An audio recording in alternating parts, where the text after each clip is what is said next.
Hello everyone, this is my unboxing for my entry for Clint the Mad Modler on YouTube for the Go Big or Go Home Group Build 1/32 or larger scale.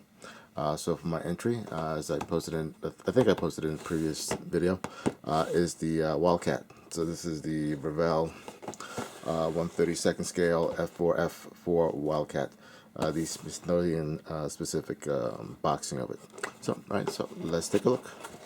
Alright, so here on the side, you got some pictures of the finished model. As you see, they have the wings folded here.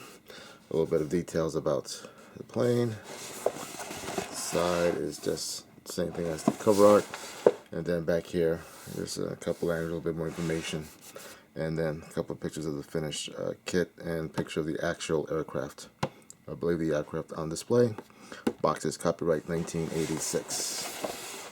Alright, so let's take a look at what's in the box. One other thing I want to point out, I'm probably going to do this wings folded. For one, just takes up less space on my shelf. And two, just even looking at the cover box artwork you can still see the line here for the wing fold and here. Which is, you would think that on the cover of the box they would have tried to make it the better fit, but I guess it's just not a good fit. Alright, just want to point that out. Alright, so let's take a look in the box. You got your instructions. This is an old kit that I bought about a year ago when I first got into back into the hobby. Against copyright 1986. Specs of the aircraft, a little bit of a history. Alright, these are the decals that comes with it, although I probably will not be using these. It's a basic kit.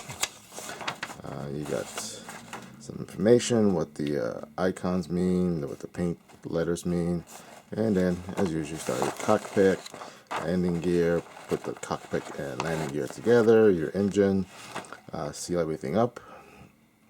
Then you start here with the wing folds. Now my experience with these wing folds is that they kind of suck. They're not the greatest, which is another reason why I want to do it as a folded wing. And then you have putting together the wings and the last little pieces here. And finally, it gives you the option if you want to fold it or not. And then these are the stencil and decal guide, paint guide, if you were to use these. Okay. So here in the box, in the bag, the one sealed bag. I still haven't opened this bag, by the way. And then here's some other information I'm going to use for this. But first, let's take a look at the actual plastic. So let's open this puppy up. There you go. Rip that open. As typical for these kits from Revell, everything comes in a box. One bag, all the sprues together. So you know everything is nicely all wrapped up and whatnot. Alright, so right off the bat here is my clear sprue. And where's the rest of my clear sprue? Here we go. Alright, so this is the clear sprue, the canopy section. So that's your front canopy and your retractable part of the canopy. You got the two little inspection windows that goes underneath the plane. Now, just from looking at these, they're thick, a little distorted, and from being in the bag there with everything else, they are a little scratched up. So, let's see what we can do about those. Alright, so here to the main body of the aircraft. Right on top here, you have the engine parts, which look fairly, let me zoom in for you, detailed considering the age of this kit. So it doesn't look horribly bad, at least the front here. You see that. Here you got the back pilot seat, the back wall, a little texture there for the headrest. Turn this around. So here you got the front cowling. A little bit of detail. This is solid. Obviously, in the actual aircraft, this would have been open. So maybe I'll open that up. So here in the actual fuselage, you see this is raised detail, raised panel lines, and raised rivets, including that inspection hatch there. There's the little holes there at the bottom of the windows. I believe the pilots use this so they can look down and make sure that the landing gear was actually locked in place. Here you have an open access panel for the engine, so you can showcase off your engine. Here on the rudder pedal, there's actually, looks like a little bit of a texture. You can catch that in the light there. although I really don't feel it under my finger there. So it's possible once you paint it up, you're not even going to see that texture difference between this and the smooth plastic.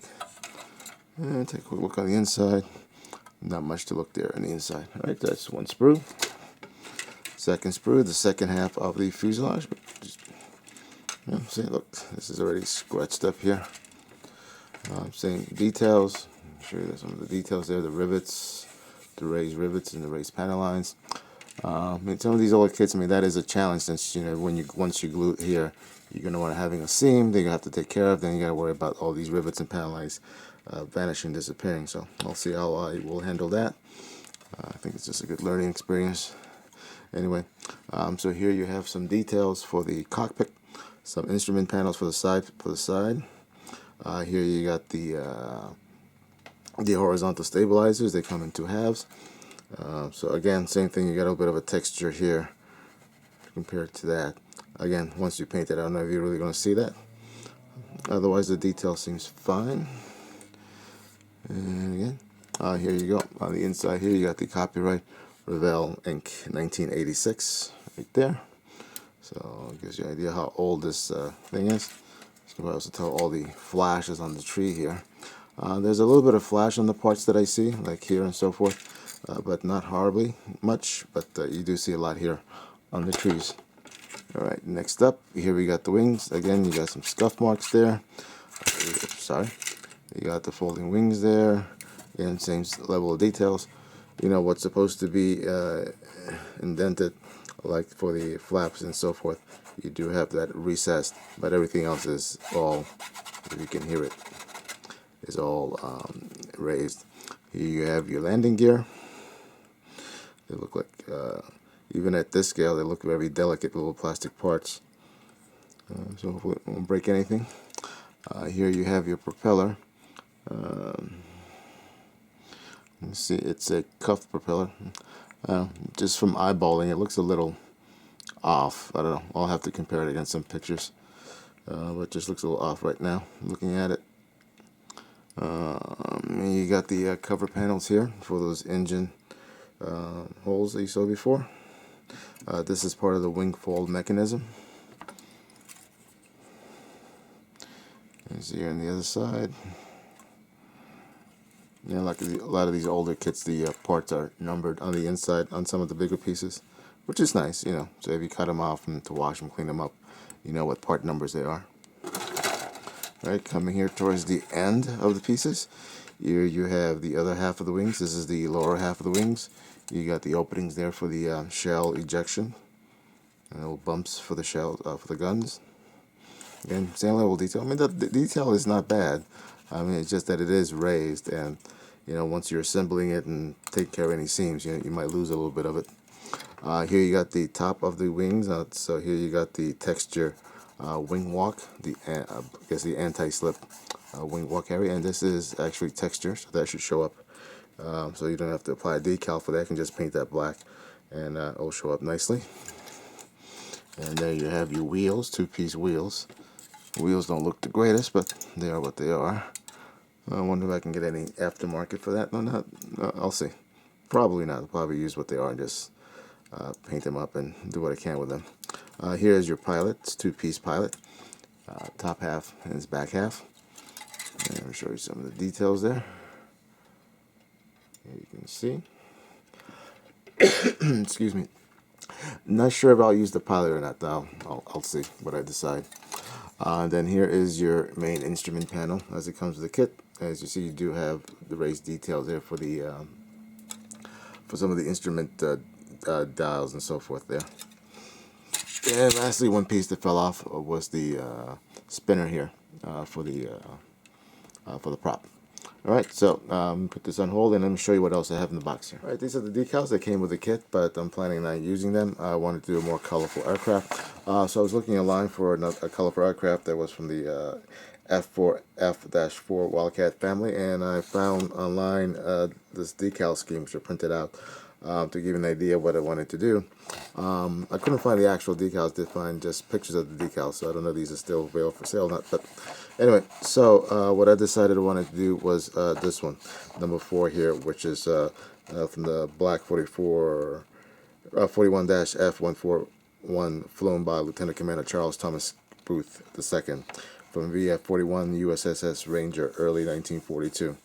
So this is right before they switched over from the red and white stripes and the red dot on the insignia to not having that, more along this line. So it was like probably one of the last aircraft as such. So it makes a little bit more colorful display on my shelf. Anyway, so these are some of the other goodies that I got for this. I got this Edward set for the Wildcat for this particular aircraft. I got some painting masks for the insignia, and I also picked up this Wildcat book to give me some information about the aircraft. So first, I'm zoomed in. Let me just show you, walk you through the what's here with the Edward set. I took off the staple to make it a little quicker, but I actually haven't looked at all the pieces that come with it. So let's take a look. When I looked online, it was kind of hard to tell exactly what came with this photo etch set. It was just looked like an old illustration, more than actual pictures of the actual frets. So actually, I'm going to just leave that here. So here you got the little plastic piece here they use for the dials. So you would cut this out and put it against the actual photo etch part. Presumably you'll sandwich it with the kit part. So here, let's show you first off. So here's the first fret. And catch the light there so you can see some of the details. So there you have the instrument panel, more instrument panels. This is a photo etch seat. I believe that's the rear headrest for the seat. You have probably these are your seat belts and some other pieces here that I'll have to take a look at and see what they are. Definitely your seat belts here and so forth. So that's nice little details. These are older sets, so these are non-painted, so I'll have to wash, prime, and get these painted. Let's see what else is in here. Alright, the other fret here. These look like to be exterior pieces, frets. So here you got some of the grills here for some of the vents and so forth. That's what that appears to be. This is the right side. And this is from Edward, copyright 95. Inside, and that looks like to be the only photo etch, just those two frets and the clear acetate part. And these are the instructions.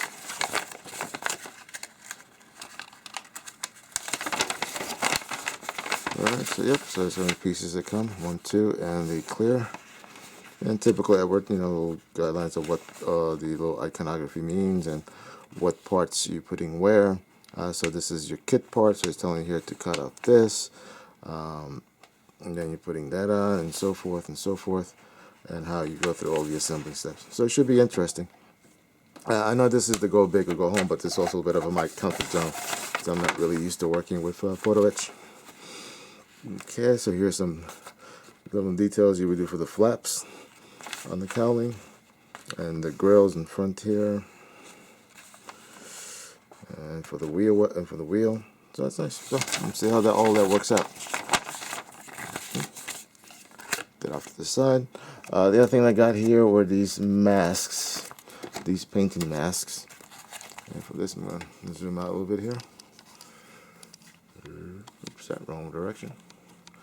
So these are the Insignia series paint masks. These are for different sizes for the rondos, for the dot, and then this is for the stenciling. I mean for the numbering scheme for the aircraft. So these were not exactly all that cheap, but hopefully they'll give me a better paint job and a better finish for the aircraft. First time using these, so should be interesting. So these are by Maketar, MAKETAR.com. So if you're interested, you can take a look at their website. So it's MAKETAR.com. Right? And let me just open one up and just to show you what they look like. I mean, similar to the way that artwork masks come in. This is like that Tamiya tape type material, as you see here. I may not be able to see here, but this has been die cut. It's kind of hard to see probably here in the video, but these are die cut to the shapes that you need. So what you would do is apply them, spray one color, peel, and apply another layer of this, and so forth, until you get all the colors that you need. So it's a good way to get the masking done and get that real painted out look. And it gives you little instructions here in the back about exactly how to go about it. So should be interesting, something new for me. And lastly, what I have here is this a detailing scale aviation application in detail. This is the F4F Wildcat. This is an older book that I got online, and it's a good reference material here for the Wildcat. It goes through the history, the development history of the aircraft, technical specs, detail shots, which is good for your modeling, and it also has several color plates to show you the color schemes and the actual aircraft, actual photographs of the aircraft, as you see there. So that's what I have for this kit. So I'll see when I can start this. Clint, I don't believe you mentioned, or at least I don't recall you mentioned exactly how long your group build is going to last. I know it started at February 1st of this year, but hopefully at least a good 3 months, because it'll probably take me a while to get to this kit and complete it. So I also have a few other things on my pipeline that I'm still working on. I still need to finish up the Rising Sun group build for ISM. I'm just waiting on a couple little things so I can finish the little base for that aircraft. I also have the USS Arizona, which I'm doing as the out of your comfort group build, which I wanted to do that before I did this. So we'll see how all that works out. All right, thank you all for watching. I hope you guys enjoyed this, and I look forward to seeing everyone's build. Thank you.